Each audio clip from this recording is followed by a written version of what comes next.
오늘 볼 말씀은 창세기 11장 1절부터 9절입니다. 우리 모두가 찾아서 같이 읽겠습니다. 온 땅의 구음이 하나이요 언어가 하나이었더라. 이에 그들이 동방으로 옮기다가 신할 평지를 만나 거기 거하고 서로 말하되 자 벽돌을 만들어 견고히 굽자 하고 이에 벽돌로 돌을 대신하며 역청으로 진흙을 대신하고 또 말하되 자 성과 대를 쌓아 대 꼭대기를 하늘에 닿게 하여 우리 이름을 내고 온 지면에 흩어짐을 면하자 하였더니 여호와께서 인생들의 쌓는 성과 대를 보시려고 강림하셨더라. 여호와께서 가라사대 이 무리가 한 족속이요 언어도 하나이므로 이같이 시작하였으니 이후로는 그 경영하는 일을 금할 수 없으리로다. 자, 우리가 내려가서 거기서 그들의 언어를 혼잡케 하여 그들로 서로 알아듣지 못하게 하자 하시고 여호와께서 거기서 그들을 온 지면에 흩으신 거로 그들이 성 쌓기를 거쳤더라. 그러므로 그 이름을 바벨이라 하니 이는 여호와께서 거기서 온 땅의 언어를 혼잡케 하셨습니다. 여호와께서 거기서 그들을 온 지면에 흩으셨더라. 아멘. 할렐루야. 감사합니다. 이렇게 늦은 저녁에 모여서 하나님의 말씀을 상고하는 여러분들의 모습이 주님 앞에서 아름답습니다. 오늘도 여러분에게 하나님의 말씀이 열리고 은혜가 넘치시기를 축원합니다. 우리는 사람의 타락을 창세기에서 보아오는 중에 창세기 11장은 네 번째 타락이라는 것을 알고 있습니다. 첫 번째 타락의 결과는 어떠하며 두 번째, 세 번째, 네 번째 타락의 결과는 어떠한가? 그것에 대해서 오늘 먼저 중점적으로 보기로 하겠습니다. 그러면 첫 번째 타락은 창세기 3장에 있는 것으로서 아담과 하와가 금지하신 선악과를 따먹음으로써 하나님께 불순종한 죄입니다. 그러면 질문합니다. 첫 번째 타락의 결과는 어떻게 됐습니까? 아주 복잡하겠죠? 영은 죽어버리고 혼은 오염되고 사람의 몸에는 사단의 생명이 들어오게 되고 그 결과 아담과 하와는 에덴 동산에서 어떻게 됐다? 쫓겨났다. 그 다음에 두 번째 타락은 창세기 4장에 나옵니다. 가인이 아벨을 죽인 것입니다. 그 결과 어떻게 됐을까요? 가인은 아주 여호와로부터 하나님으로부터 아주 떠나게 되었어요. 그러면 아담과 하와는 에덴 동산에서는 추방되었지만은 하나님을 떠난 사람들은 아니라는 것입니다. 할렐루야. 무슨 말인지 이걸 이해를 잘 하셔야 됩니다. 아담과 하와는 비록 불순종하여 죄는 지었지만 그들이 하나님을 버린 것은 아닙니다. 그 하나님을 떠난 것은 아닙니다. 하나님을 부정한 이들은 아니었습니다. 그런데 가인은 한 발 더 나갔습니다. 죄를 짓고 하나님을 아주 떠나버렸어. 또 다른 말로 해봅시다. 아담과 하와는 범죄했지만 그들에게는 하나님이 있었어. 그들은 하나님을 알았어. 자손들에게 하나님을 가르쳤어요. 그런데 가인은 범죄하고 떠남으로써 그에겐 더 이상 하나님이 없게 되었습니다. 그 자손들도 하나님 없는 자손들이 되었습니다. 그 자손들이 인간 문화를 일으켰는데 가인의 후손들이 일으킨 인간 문화에는 하나님이 없었습니다. 이게 문제라는 거예요. 여러분 우리가 한번 생각해보세요. 우리의 가정에 하나님이 없으면 가인의 후손들이에요. 우리의 사상에 하나님이 없다면 우리는 가인의 후손들이에요.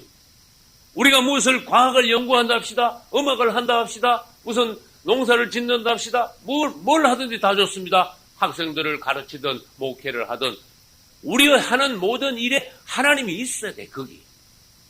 하나님을 향한, 하나님을 인정하시는, 그분을 경외하는 사상이 있어야 돼. 그 사상 하에 우리가 무엇이든지 인간 생활의 활동을 해야 됩니다.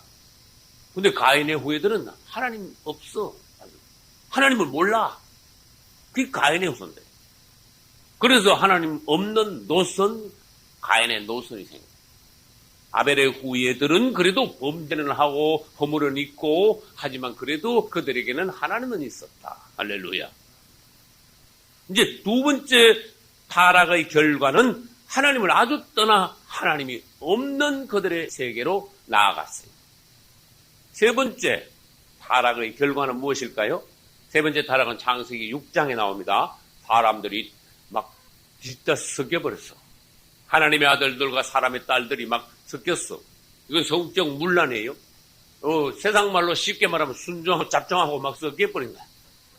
또 다른 말로 해볼까요? 깨끗한 물하고 더러운 물하고 막 섞인 거야. 그래서 사람들이 아주 하나님 보시기에 모조리 전부 다 타락한 사람들, 육체의 사람들, 그래서 육체의 사람들, 성령이 거할 수 없는 사람들이 되었어요. 그럼 우리가 그 세 번째 타락을 한번 잘 봅시다. 사람이 육체가 되고 육성이 강하면은 성령이 거기에 머물러 있을 수 없다. 그 창세기 6장에서 말씀하셨어요. 나의 신이 그들과 영원히 함께 할 수 없다. 왜? 그들이 육체가 되었으면. 하나님이 그렇게 말씀하셨어요.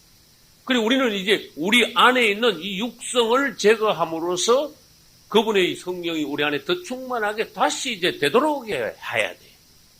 그러기 위해서는 뭡니까? 우리가 먼저 우리의 혼, 우리의 자아, 우리의 의지를 발동해가지고 우리가 사단의 편이 아니고 이제는 그리스도의 편이다. 그리스도의 사람이다. 내가 당신을 구합니다. 당신을 사랑합니다 하고 자꾸 반복적으로 그분에게 우리의 사랑을 고백하고 그분에게 믿음을 호소를 하고 기도해야 돼.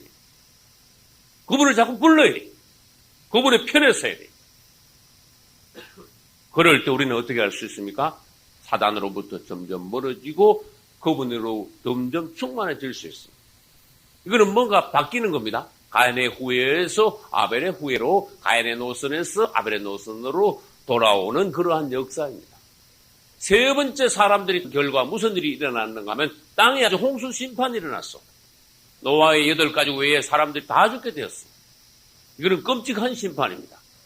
하나님께서 얼마나 한탄하셨으면 사람들을 다 죽이고 생물들까지도 다 죽이셨겠어요.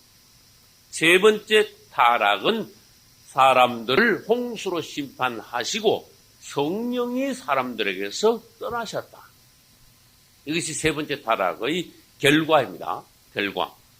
그러면 지금부터 할 것은 뭐냐? 네 번째 타락. 즉, 네 번째 타락은 어디 있어요? 오늘 읽은 창세기 11장입니다. 네 번째 타락의 결과를 우리 한번 봅시다. 결과.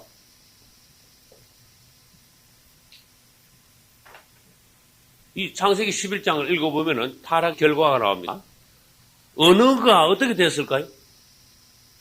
7절. 자, 우리가 내려가서 거기서 그들의 언어를 어떻게 하자? 혼잡게 하자. 그리고 타락의 결과 사람의 언어가 혼잡하게 되었습니다. 그럼 여기서 듣겠습니다. 결과 첫째. 언어의 혼잡. 다른 말로 혼돈 이럽시다. 혼잡. 혼돈. 그러면 이제 이 말을 뒤집어 볼게요. 타락한 사람들은 언어가 혼돈된다. 이건 뒤집은 말이에요. 창세기 11장에서 사람들이 타락한 결과 언어의 혼돈이 왔는데 오늘날은 또 어떻게 됐습니까? 오늘날 타락한 사람들은 언어가 혼돈이 됩니다. 뒤집어 말하면 그렇게 돼요. 오늘날 여러분 사람들이 많지요. 그리스도 안에서 거듭나지 못한 사람들이 많지요. 구원받은 사람들이 대다수지요. 이 세계에는 정말로 예수 그리스도의 이름으로 물과 성령으로 거듭난 사람들이 10명 중에 1명도 안 돼요. 10%도 안 돼요. 이게 정확한 숫자예요. 그렇다면 우리는 이 땅에 있는 대다수의 사람들이 그리스도 밖에 있다. 물과 성령으로 거듭나지 못했다는 걸 알 수 있어요. 그러면 그들의 특징이 뭡니까? 혼돈이야. 언어의 혼돈이야. 언어의 혼돈은 어디서 옵니까? 생각의 혼돈에서 오는 거예요. 맞죠? 언어가 혼돈된단 말은 무슨 뜻이에요? 각자 자기 주장한다는 거예요. 육성의 결과예요. 이것은 육이 발달하니까 자기 주장. 기독교로 말하면 교리가 교단마다 각각이야. 성경을 한 성경을 갖다 놓고 교단마다 교리가 다 달라. 여러분 이게 기독교를 연구해보면요 복잡합니다. 교단마다 주장이 교리가 우리 교리는 이렇다. 아니야 우리 교리는 이렇다니까. 그래가지고 나중엔 심지어 그러다가 싸워. 그러다 더 심하면 감정까지 나오면 어떻게 한다 그랬어? 2단 3단 소리가 막 나와. 성경 한 성경 갖다 놓고는 말이 많아. 언어가 혼돈이 막.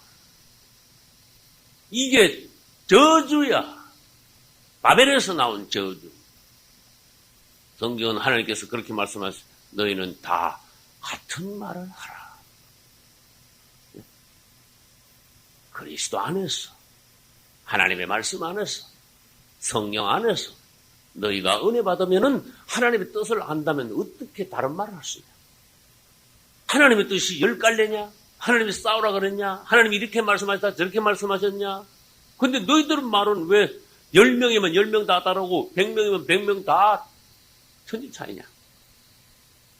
이건 무슨 결과냐? 저주다. 그 너희들 가운데 아직도 바벨이 있다는 거다. 맞죠? 그리스도 안에서 일치가 돼. 부부가 일치하라. 같은 말 해라. 같은 말. 말만 하면 싸우는 부부들 있냐? 그거 바벨이다. 그 집안은 바벨이다.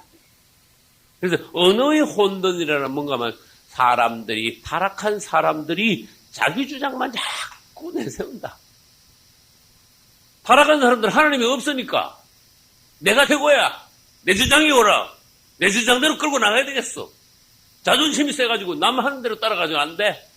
자존심 상하겠어. 그러나 거듭난 사람들은 어떻게 합니까? 나는 아니야. 내가 사는 것이 아니요. 그랬어. 이제는 내가 사는 것이 아니요. 나는 아니야. 왜? 나는 타락했어. 우리 사람을 안다면 우리 사람 안에는 사단의 생명, 사단의 본성, 사단의 씨, 예? 이런 것이 있다는 것을 안다면 우리는 우리 자신을 신뢰하지 않습니다. 주님 앞에 나갈 때마다 부끄럽습니다. 통회합니다. 가만히 주님 앞에 나가 생각해보면요. 생각하는 것보다 전부 다 부끄러운 일입니다.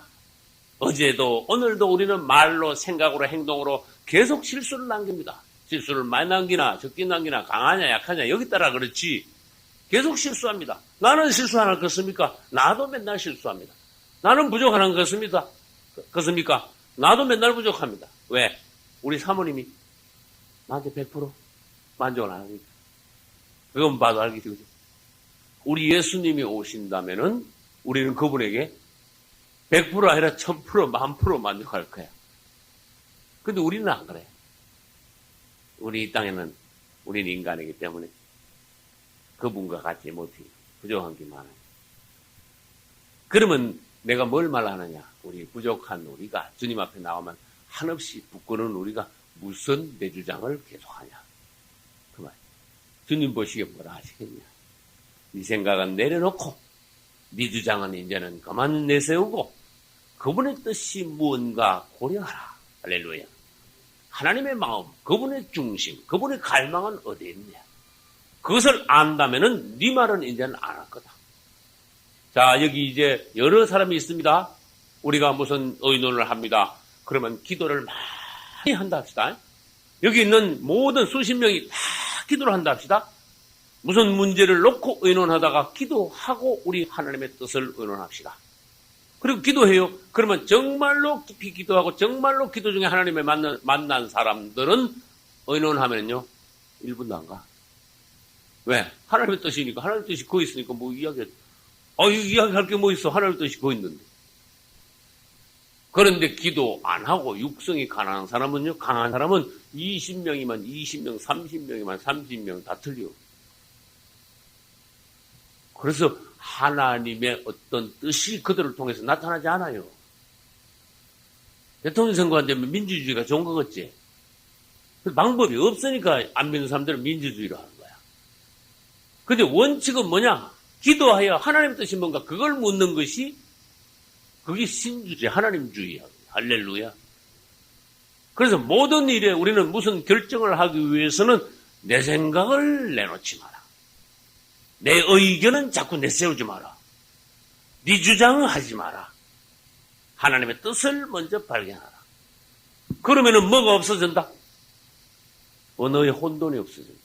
너희는 다 같은 말을 하라. 할렐루야. 사고방식이 다르다는 겁니다. 관심이 다르고 목표, 목적이 다르기 때문에 사람들은 서로 다른 말을 하여 언어의 혼돈이 온다 그러듯이. 그 말을 서로 바벨에서부터 서로 못 알아듣게 됐죠. 이게 영적으로 말하면 무슨 뜻이에요? 서로 상대방 말을 이해를 안 하는 거야. 요즘 안 들어 먹어. 무슨 말인지 알겠죠? 안 들어 먹어. 우이독경이야. 내 주장만 막 하는데 상대방 소리를 안 들어. 그래서 여러분, 사람이 좋을수록요, 특히 여러분, 앞으로 하나님 종을 하려면은 다른 사람 얘기를 잘 들을 줄 알아요. 저 사람 지금 중심에 뭐가 있는지, 어떤 갈망, 어떤 고통, 어떤 문제, 무슨 기도 제목.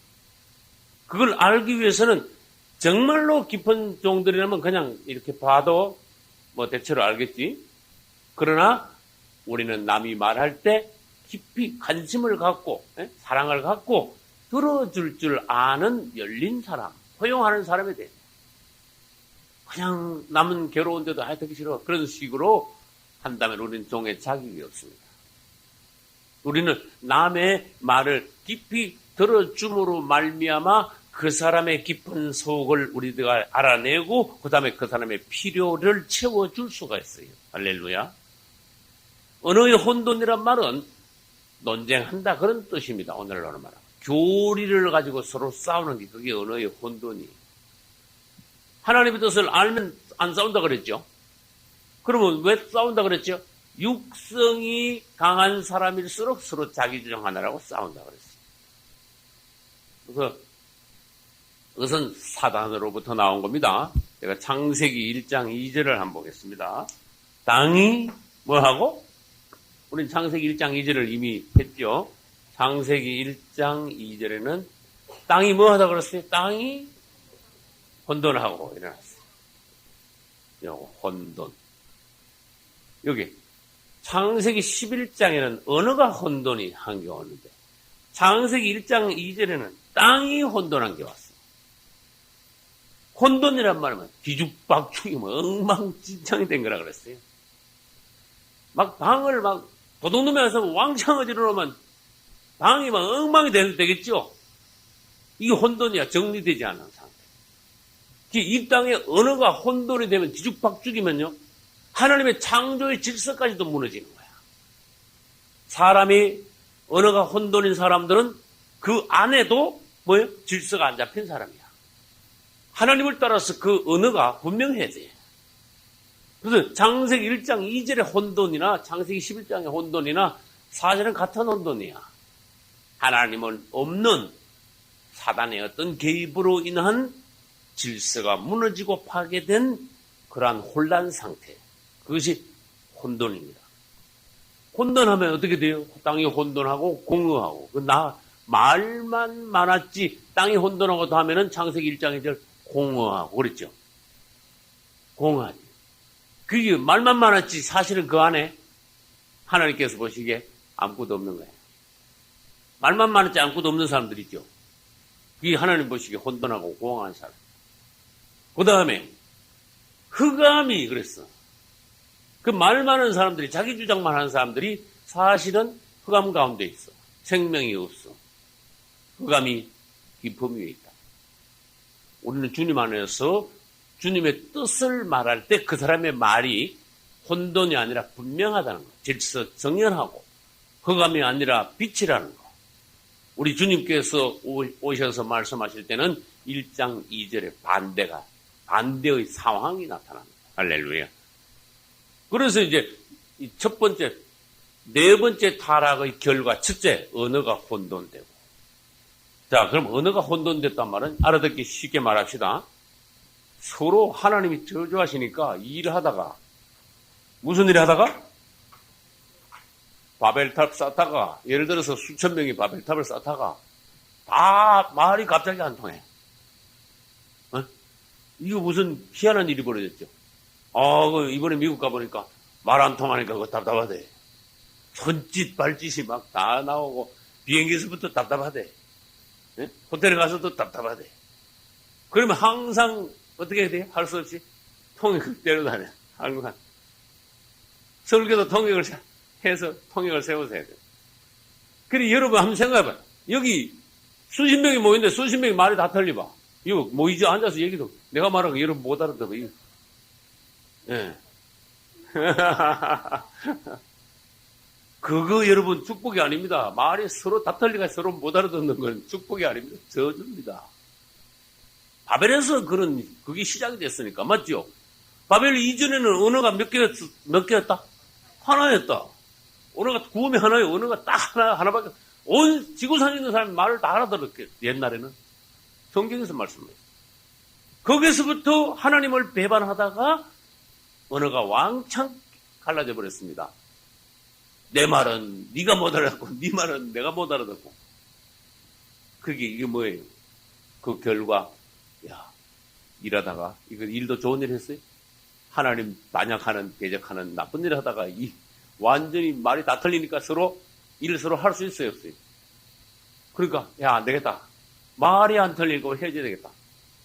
그래서 말이 안 맞는 사람들은 나가야지고, 그래도 말이 좀 통하는 사람들끼리 모여가지고 여기저기 그룹을 이루어서 살게 되었어요. 마을이 이루어졌어요. 나중에 민족이 되었어요. 그것이 바로 나중에 또 되었어요.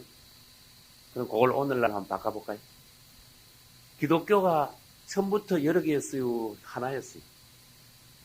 초대교회 때는요, 교단 소리도 없었고, 종파 소리도 없었고, 기독교가 원래 하나야. 당연하잖아요. 근데 하나였는데, 나중에 사람들이 점점 기독교 생활 하다 보니까 교회 안에서 말이 자꾸 틀린 말이 나오기 시작했어. 사도행전에 보면 벌써 틀린 말이 벌써 나옵니다. 이스라엘에서 온 어떤 유대인들이 이방인들 믿는 사람한테 와서 뭐라 했는데, 여러분들 유대인 아닌데도 성경을 믿고 하나님을 믿습니까? 예, 우리도 믿습니다. 우리 고약한 소리를 뭐라고 하는가요? 여러분, 예수만 믿어가 구원받는 게 아니오. 그래버린다. 이거 완전히 이제 틀린 소리가 교회 안에 들어오기 시작하는 거예요. 사도행전은 그런 게 있어요. 여러분들이 구원받기 위해서는 예수만 믿어가 되는 게 아니고 뭐 받아야 된다 그랬어요?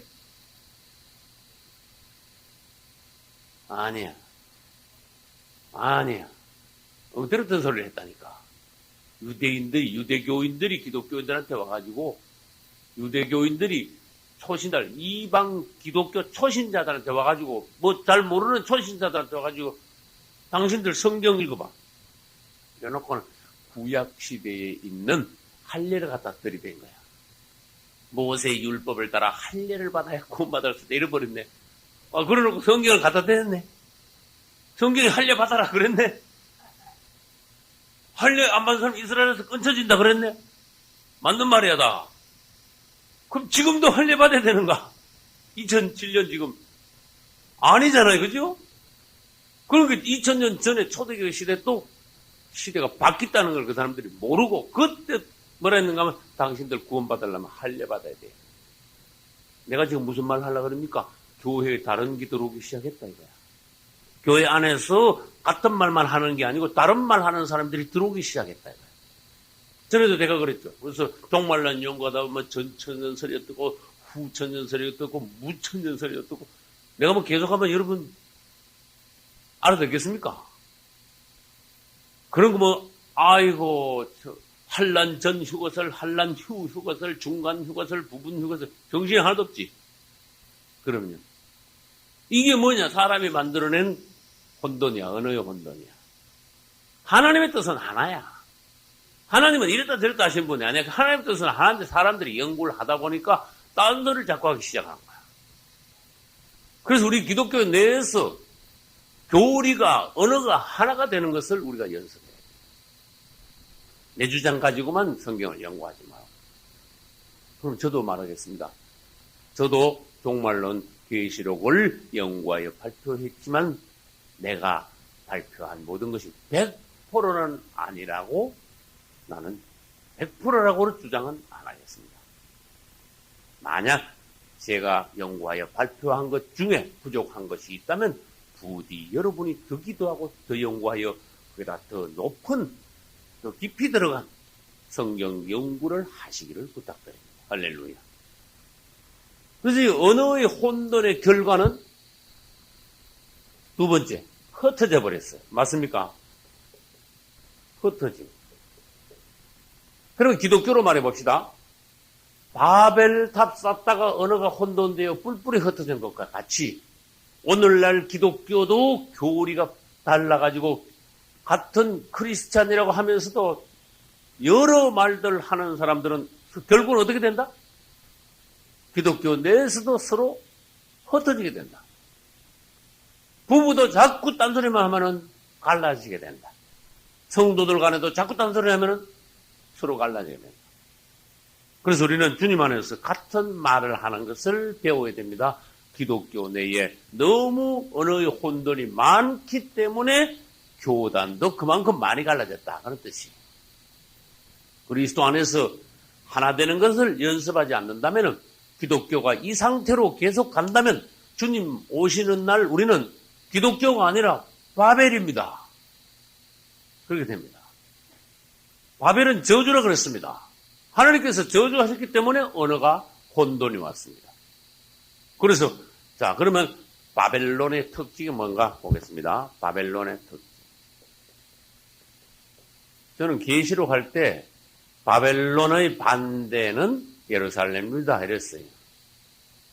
그래서 바벨론과 예루살렘의 비교를 한번 해본 적이 있어요. 바벨론의 특징. 또 다른 말로 하면 용어를 다른 말로 쓴다면 바벨론의 원칙 이런 용어도 쓸 수가 있습니다. 예루살렘의 특징. 또 다른 용어를 쓴다면 예루살렘의 원칙 이런 용어도 쓸 수가 있습니다. 바벨론의 특징은 우리 지금 이제 했어요. 혼돈, 언어가 혼돈됨으로 흩어진 것입니다. 그래서 바벨론의 특징, 원칙은 혼돈과 흩어짐을 다른 말로 하면 분열 이렇게 말해요. 바벨론의 특징은 혼돈과 분열이. 그러면 예루살렘의 특징은 뭐겠습니까? 이거의 반대라 해야 돼요. 맞죠? 예루살렘은 바벨론과 반대라 해야 돼요. 하나님께서 예루살렘에 이스라엘 백성들을 1년에 몇 번씩? 3번씩 어떻게 하라고 했어요? 모이라고 그랬어요. 흩어지지 마라 너희들. 자꾸 모여라. 어디로 모여라? 예루살렘으로 모여라. 자꾸 예루살렘은 모이는 데야 자꾸.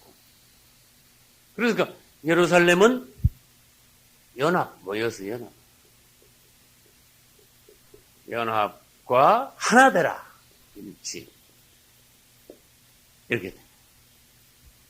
다른 말로 하면 쉬운 우리말로 하면 모여서 하나됨. 이런 말도 쓸 수가 있어요.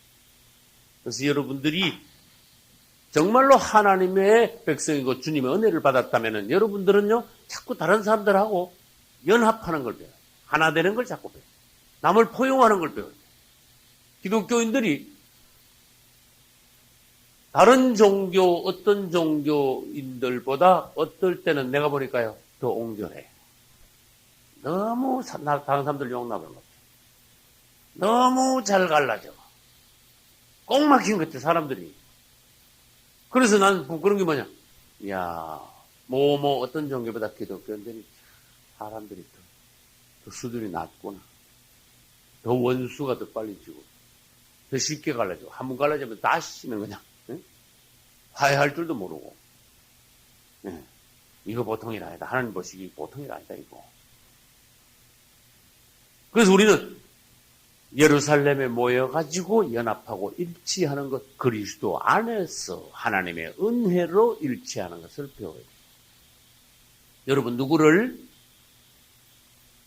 알고 누구와 교제하고 이렇게 서로 가까이 이렇게 연합하면서 신앙생활 하다가 어떤 사람과 원수되어 헤어지지 마십시오. 여러분이 어떤 사람이 마음에 안 들어도 어떤 사람이 부족한 것이 보여도 그것 때문에 그 사람하고 헤어지지 마십시오. 나는 여러분들하고 2년 지금 같이 생활했습니다. 여러분들이 나를 보니까 부족한 것 많겠지요.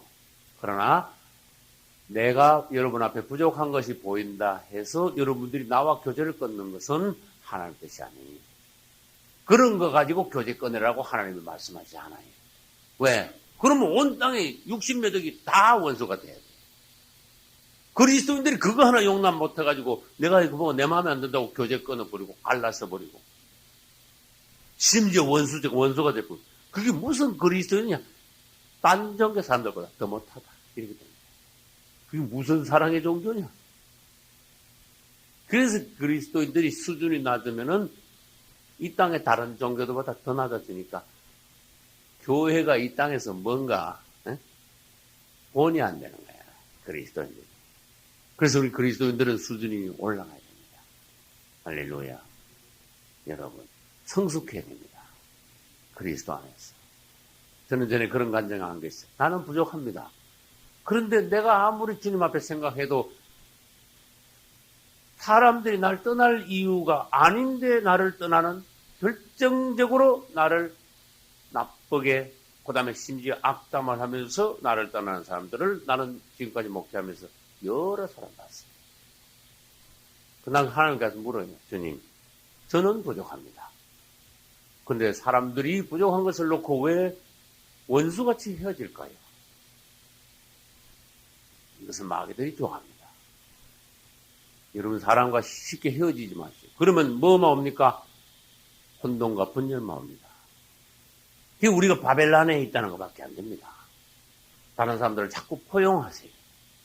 용납하시고 하나 되시고. 그래서 우리는 점점 그리스도 안에서요, 큰 하나님의 왕국을 이루기 위해서 자꾸 하나 되는 교회 생활을 해야 돼요. 할렐루야. 남북으로 갈라졌다. 그래가지고 막 계속 싸웠어. 그래서 혼돈의 결과 뭐 어떻게 된다? 흩어짐. 그리고 이스라엘이 정말 흩어졌습니까? 흩어졌습니다. 온 세계 뿔뿔이 흩어졌어. 한번 봐요. 이스라엘의 결과가 어떤가. 그러나 제가 라디오 설교를 했어요. 이스라엘이 온 세계에 흩어진 건 저주입니다. 그러나 어느 날 이스라엘이 유대인들이 본국으로 다시 돌아올 것입니다. 그것은 축복입니다. 할렐루야. 맞잖아요. 그리고 바벨의 특징, 기독교의 특징, 이스라엘의 어떤 역사, 이런 걸 보면 하나라는 거야. 그래서 여기서 우리가 배울 점은 뭐냐? 아, 자꾸 남과 하나가 되는 걸 배워야 되는 거야. 내가 남과 하나가 못 되면은 나한테 문제가 있다는 거구나. 이걸 이해해. 만약에 상대가, 나쁘게 말합시다, 완전히 마귀가 보낸 사람이면 그건 하나 할 수 없어. 그죠? 그러나 그리스도 안에 있는 사람들끼리 자꾸 갈라지는 거는 보통 사건이 아니야. 마귀 작전이야. 여러분들이 마음이 넓어지면 넓어질수록 많은 사람들을 여러분들이 포용을 할 수 있을 겁니다. 여러분들이 마음이 넓어지면 넓어질수록 나를 찌른 사람, 나를 욕한 사람을 위해서 기도할 수 있을 겁니다. 할렐루야. 그 사람들이 주님 안에서 하나 되는 역사를 위해서 쓰임받을 수 있는 종들이. 할렐루야. 다시 말합니다. 바벨론의 원칙은 혼돈과 분열이요. 예루살렘의 원칙은 연합과 일치입니다. 그러면 인간 역사에서 어떻게 분열이 왔는가 한번 보겠습니다. 바벨에서 사람들이 막 분열됐어요. 바벨에서 이제 사람들이 분열됐는데 그 후손들이 막 퍼져나가다가 분열이 여기저기서 자꾸 일어납니다. 바벨만 분열한 게 아닙니다. 바벨에서 분열하다가 계속 나라가 막 점점 여러 나라로 막 더 막 갈라져요. 처음에는 나라가 10개였다고, 난 20개였다고, 30개였다고, 지금은 막 수백, 언어가, 나라는 지금 200 몇십, 한 30개, 300개는 안 됩니다만은 이 땅에 나라가 수백 개가 있는데, 언어는요, 수천 종이 넘어요. 그때 갈라지는 거예요. 이 바벨에서부터 언어가 갈라지기 시작했는데, 계속 갈라지가 누가 적극적으로 분열을 일으켰는가 하면 여로보암이 적극적으로 분열을 일으켰어요. 여로보암이 누군지 아시는 분? 네? 여로보암이 누굽니까? 이스라엘인데? 네? 그렇죠. 원래 이스라엘은 하나였는데, 남북이 하나였는데, 여로보암이 솔로몬 왕의 아들인 르호보암 왕 때 반역을 일으켜가지고 어떻게 됐어요? 10지파를 데리고 가가지고 북이스라엘 왕국을 세웠어요. 그래서 정통 다윗과 솔로몬, 르호보암이 정통 왕국이죠. 유다 왕국이래. 이름이 유다 왕국. 그 유다 왕국은 두 지파 가지고 명맥을 유지했습니다. 하나님께서는 여로보암이 분열을 일으켜서 숫자로 봐서는 10지파 많이 데리고 나갔지만 이건 저주의 자식이다. 하나님이 이렇게 봤어요. 왜? 하나님의 왕국을 분열시킨 장본인이니까 저주의 자식이다. 그리고 두 지파밖에 안 남았어도 초라한 두 지파지만은 베냐민 지파, 유다 지파 두 지파 남았어요. 요게 정통 왕국이야. 그래서 요게 밑에 있는 유다 지파의 왕들이 막 계속 내려가요. 마태복음 1장 보면 있습니다. 마태복음 1장 보면은 이사가 다윗 왕을 낳으니라 다윗이 솔로몬하고 솔로몬이 르호보암을 아살라고 아사가 쫙 아비알라고 쫙 나가요. 이제 막 희석에 나가다가 모나서 나가다가 막 쭉 나가죠. 나가다가 그 다음에 이제 제일 끝에가 시드기야 왕. 시드기야 왕. 이스라엘 왕, 유다 왕국에서 제일 끝에 왕이 시드기야 왕이에요. 시드기야 왕 때 바벨론 느부갓네살 왕이 와서 이 나라를 망하게 했다. 그런데 이 유다 왕국에 있는 왕들의 이름은 있어요. 성경에. 이 왕들을 통해서 뒤에 예수 그리스도가 나죠. 맞죠? 그래서 우리가 성경을 읽으면 이 유다 왕국의 왕위를 이어서 예수님이 여기서 나시기 때문에 이 왕위는 하나님께서 인정하신 혈통이구나. 그러나 여로보암이 갈라서 북이스라엘 왕국을 세웠는데 여기 왕들이 많습니다. 이 왕국 많지만 왕들의 한 명도 구원 못 받았어. 왜? 분열돼서 떨어나는 거예요. 저주의 지파들, 10지파가 떨어져 나와. 이 유대인들은 결국 하나가 돼야 된다는 거예요. 그리스도 안에서 하나 되어 그리스도 안으로 돌아와야 된다는 거예요. 여로보암은 분열의 장본. 그래서 성경 보면은 여로보암을 아주 나쁜 사람으로. 결국 여로보암은 어떻게 망했느냐? 말하자면 우리나라 말로 하면 삼족이 멸했어. 여로보암 집에 있는 남자는 다 죽이라고 그랬어. 그래서 그만큼 분열을 일으키 하나님의 왕국을 분열을 일으키는 사람들은 하나님이 그처럼 싫어한다고 합니다. 그러나 예외가 있습니다. 예를 들어서 어떤 나라에 있는데 하나님을 모르는 완전히 나쁜 왕이 있다고 합시다. 그 다음에 교회가 있는데 완전히 하나님을 모르는 완전히 엉터리 주의종이 있다고 합시다. 그 쫓아내야 돼. 무슨 말인지 알겠지? 그 다음 제가 라디오 설교에서 뭐라냐면 한국 교회는 교인들이 이동이 대단히 많습니다. 그랬어요. 여러분, 교회는 여기저기 다 문제는 다 있습니다. 중요한 건 뭐냐? 하나님 내가 이 교회 보냈냐 안 보냈냐 그걸 기도해서 내가 하나님 먼저 알아야 됩니다. 그 다음 내 신앙이 이 교회에서 도저히 내 신앙이 안 되겠다. 하나님 앞에 나가서 진지하게 기도하시라. 그래서 이 교회에서 내 신앙생활이 도저히 전혀 이건 어떻게 할 수가 안 되겠다. 그러면은 교회를 옮길 수도 있습니다. 그러나 옮기는 방법이 중요합니다. 교회 옮길 때는 조용히 옮기시오. 무슨 말인지 알겠죠? 조용히 옮기시오. 나도 목회하면서 내 목회하는데 들어오는 사람도 많고 나간 사람도 많아. 근데 여러 가지야. 종류도 여러 가지야. 들어오는 종류도 여러 가지고 나가는 종류도 여러 가지야. 그래서 조용히 들어왔다 조용히 나가는 게 좋아. 응? 예수님이 뭐라는 게 내 떡을 먹던 자가 뭘 들었다? 뒤꿈치를 들었다 소리 못 들었어요? 내 떡을 먹던 자가 뒤꿈치를 들었대요. 시편에도 있는 말씀이고 복음서에도 있는 말씀이에요. 근데 뒤꿈치를 들었단 말이 뭔가 하면 내가 가만히 생각해. 처음에 읽을 때 뒤꿈치가 여기 있는데 뒤꿈치를 들었단 말이 뭐냐. 들으면 어떻게 되는데? 근데 뒤꿈치를 들은 게 이래 그냥 들은 게 아니고 뒤로 차버렸어. 말이 차듯이. 여러분 말이 뒷발질 하는 거 봤습니까? 딱 들고 그냥 탁 차버립니다.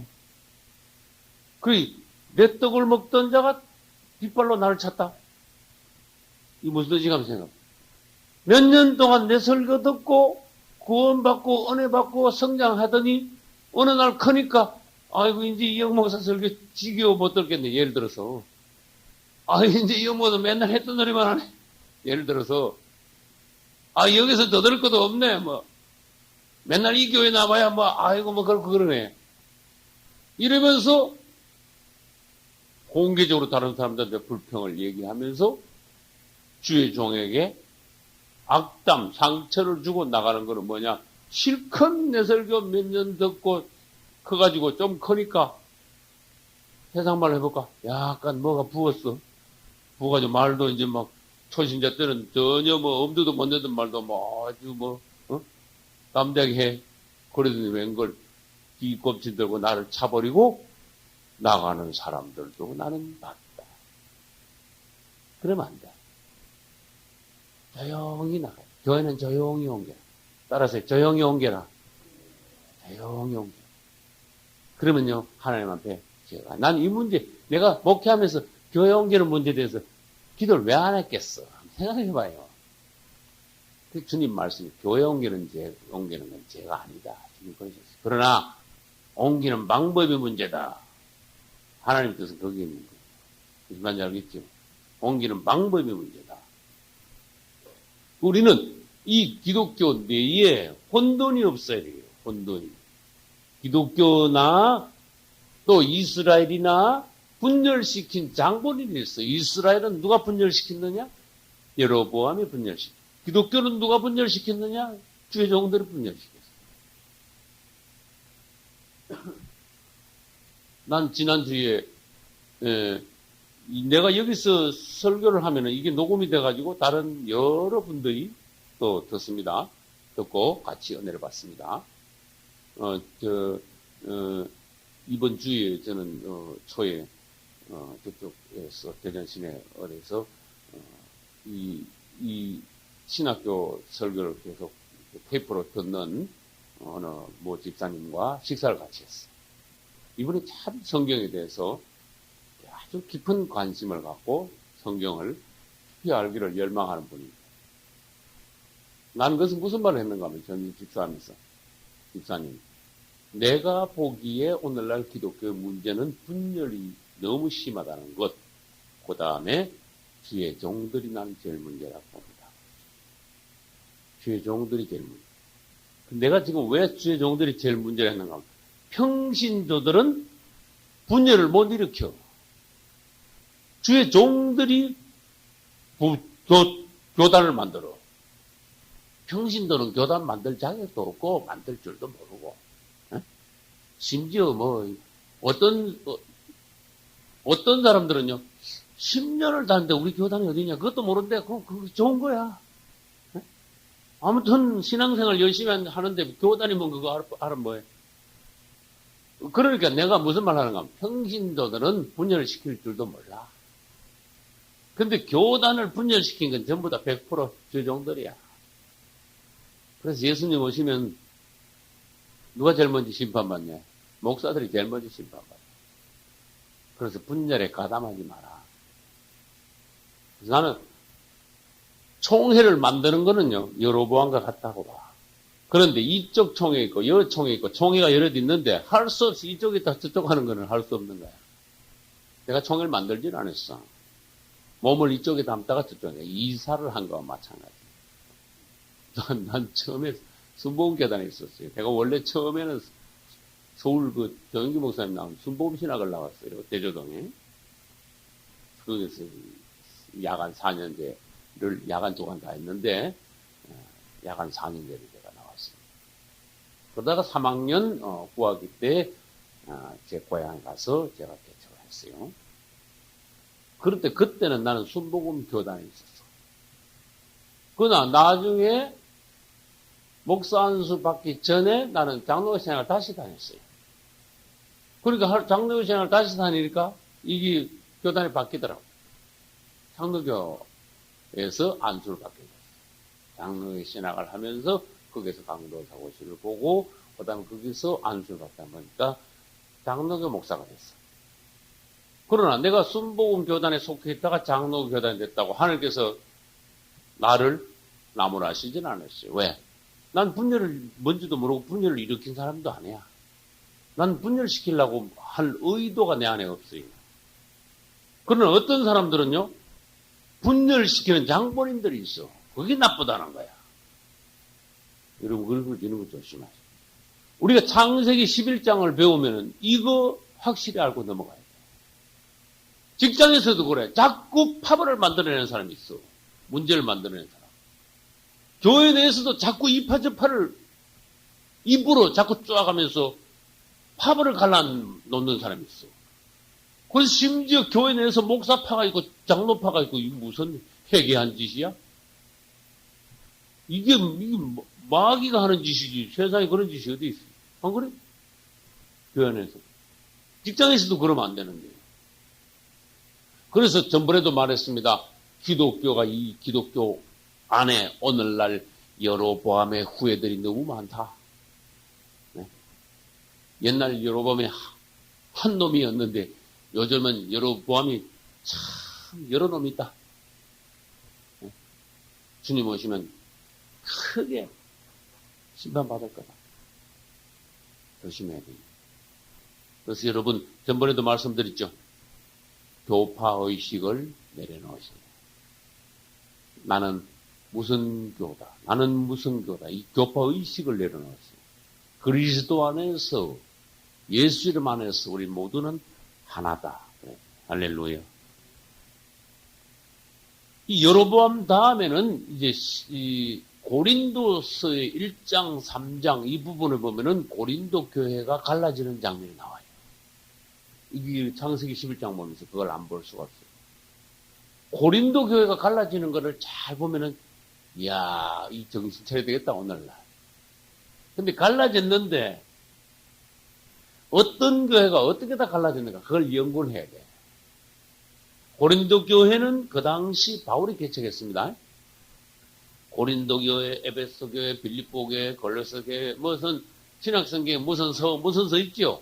네? 로마서만 로마 교회고 맞죠? 에베소 교회 에베소서는 에베소 교회 이런 식으로 나가죠. 이 교회들이 다 네? 바울이 개척한 교회야. 왜 그런가 하면 자기가 개척한 교회에 자기가 심어놓은 말하자면 영적으로 자기가 낳은 자녀들이 있는 교회이기 때문에 바울이 사랑으로 편지를 쓴 것이 그게 에베소서, 골로새서, 빌립보서, 고린도서 이런 식으로 됐다. 갈라디아서 이런 식으로 됐단 말이에요. 근데 고린도서에 딱 보니까 교회가 갈라지기 시작했어. 바울이 얼마나 아프겠어. 여러분 우리가 오늘날 한번 생각해. 내가 개척해놓고 옮겼는데 아이고 조금 있으니까 그쪽에 다 갈라졌습니다. 그래봐. 어떤 마음이 들겠어요? 바울은 자기가 개척한 교회가 네파로 갈라졌다 소리를 들었어요. 바울의 마음은 기가 막힌 거야. 그는 그리스도의 심장을 가진 하나님의 종인데 그 고린도 교회가 네파로 갈라졌다는 게 기가 막혀가지고 편지를 쓴 거야. 고린도 전서. 그 편지를 쓰면서 다른 교회의 실생활의 문제에 대해서도 여러 가지 문제를 언급한 것이 고린도 전서단 말이에요.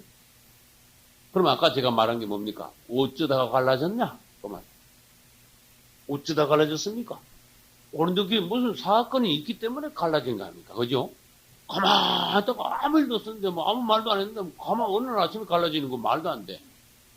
또 누가 갈라놨냐? 요것도 이야기를 해야 돼. 어쩌다가 무슨 사건이 일어났길래 누가 갈랐냐? 오늘날도 마찬가지야. 무슨 사건이 일어났길래 누가 주동해서 갈랐냐?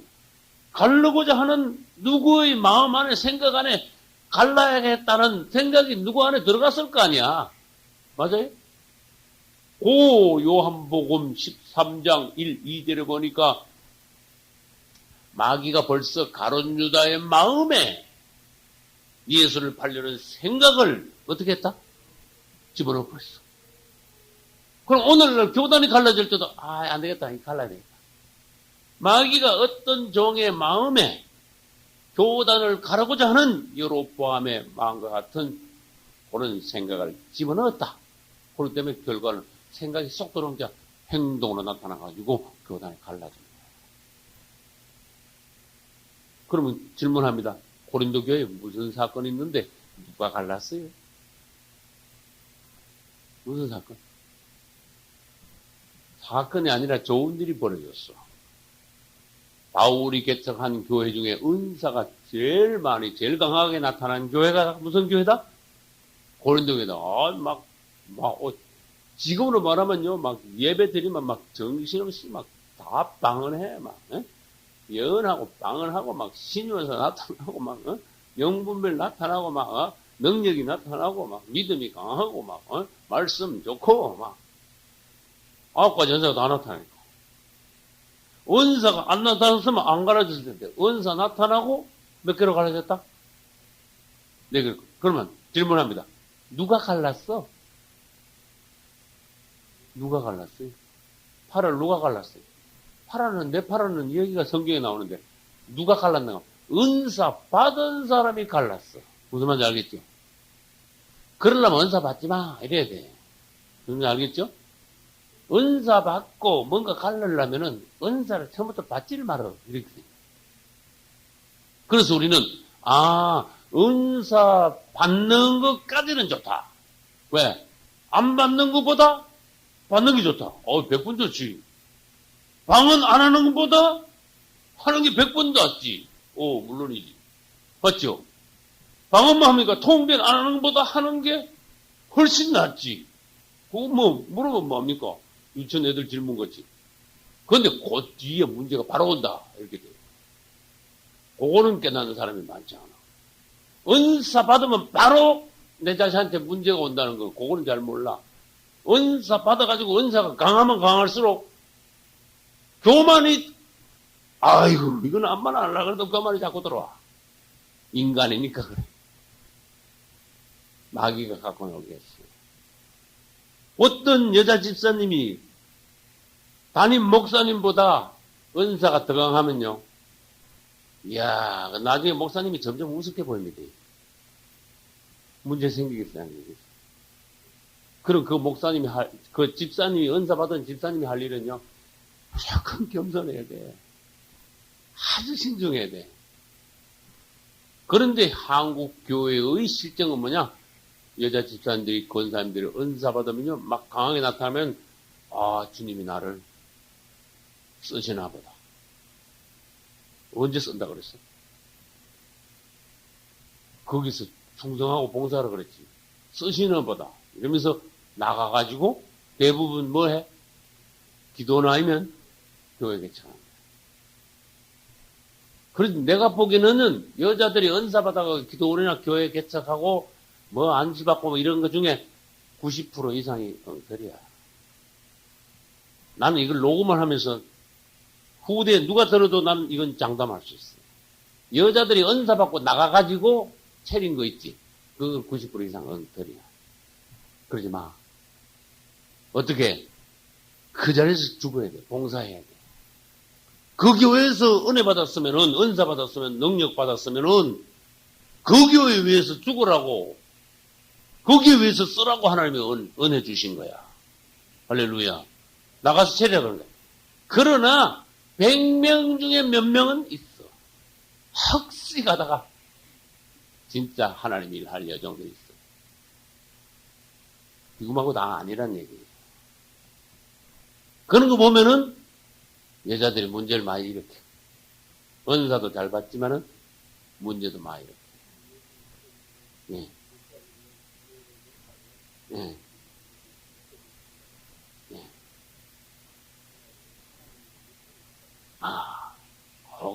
그런 소리가요. 다 그런 소리 다 해. 내가 은사를 받았는데 목사님 자꾸 절제시켜가지고, 예?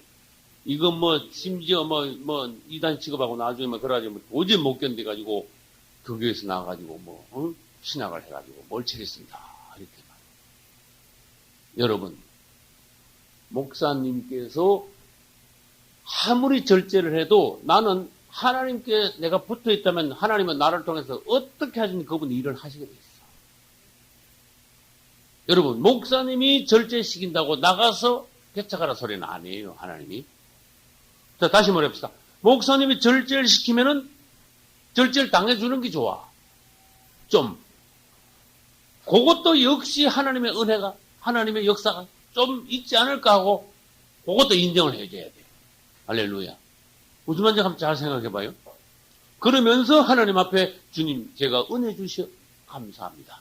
그러나 이 은혜를 주님을 위하여 가장 아름답게 쓸 수 있기를 바랍니다. 주님 앞에 기도하면요. 하나님은 다 지혜로우신 분이에요. 쓰시게 되어 있어요. 우리는 한국 교단이 자꾸 저질화되고 어지러워지고 이런 상태에 있는 것은 성경 창세기 11장으로 말하면 언어의 혼돈과 분열의 상태이고 지금 기독교 내에 바벨의 현상이 현저히 나타나고 있으며 주님이 오시는 날에는 종들이 먼저 심판받을 지경에 와 있고 성도들은 옳지 못한 말하자면 깨놓고 말해서 엉터리 같은 종들 밑에서 신앙생활을 하면서 많이 고통당하고 많이 쇠약하고 영양실도 당하고 전혀 뭐 이렇게 분별력이 없고 건강하게 자라지도 못하고 이 기독교가 형편없는 상태가 되어 있다는 이 현실을 바로잡아야 됩니다. 그래서 여러분들이 정신을 차리고 일어난다면은 하나님의 교회를 세우는데 큰 일꾼으로 쓰임받을 수 있을 줄로 믿습니다. 그 뒤에 보면은 이 계시록까지 와서도 분열에 대해서 주님이 말씀하시죠. 계시록 17장 5절에 보면은 이 큰 바벨론에 대해서 말씀하시는 대목이 나옵니다. 몇 장 몇 절이라고요? 계시록 17장 5절 그 이마에 이름이 기록되었으니 큰 음녀입니다. 비밀이라 큰 바벨론이라. 우리는 이거 요한계시록 할 때 강의했습니다. 큰 바벨론은 큰 음녀야. 이 구로가 되어 있어요. 그럼 큰 음녀가 어디 있습니까? 7장 1절에 있습니다. 많은 물 위에 앉은 큰 음녀. 큰 음녀가 3절에는 뭐라 그랬습니까? 이름이 바뀌었어. 여자로 이름이 바뀌었어. 예? 내가 보니 여자가 1절에는 큰 음녀가 3절에 와서는 이름이 여자로 바뀌었고 5절에 와서는 그 큰 음녀 여자의 이마에 이름이 기록되었으니 비밀이라 또 다른 이름이 또 뭐예요? 큰 바벨론이라 일어났어요. 그러면 또 정리를 해봅시다. 큰 음녀는 다른 말로 여자이고 그 큰 음녀는 다른 말로 큰 바벨론이고 또 이름이 또 있습니다. 땅의 음녀들과 가정한 것들의 뭐다? M이다, M. 그게 다 나온 거다. 거기 다 놓은 거다. 성경 읽고 그냥 넘어가면 안 됩니다. 아, 이 음녀들이 거기서 다 나왔구나. 어디서 나왔냐? 출처가 거기서 다 나왔구나. 이 땅에 가정한 것들이 다 거기서 나왔구나. 그게 완전히 본거지구나. 본산이구나. 그래서 주님께서 그것을 그렇게 미워하시는구나. 그걸 알아야 돼요. 그럼 내가 지금 뭘 말하려고 그러면 혼돈, 기독교 혼돈을 말하려고 그러는데 여기 어떤 단어에 유의해야 되는가 하면은 그 큰 음녀가 누굴 낳았느냐? 땅의 음녀들을 낳았다. 음녀들, 이 출처가 음녀들의 어미. 가정한 것들의 어미. 이름도 많아. 그럼 음녀들의 어미. 큰 바벨론이, 큰 바벨론 밑에 뭐가 있느냐? 큰 바벨론은 큰 음녀입니다.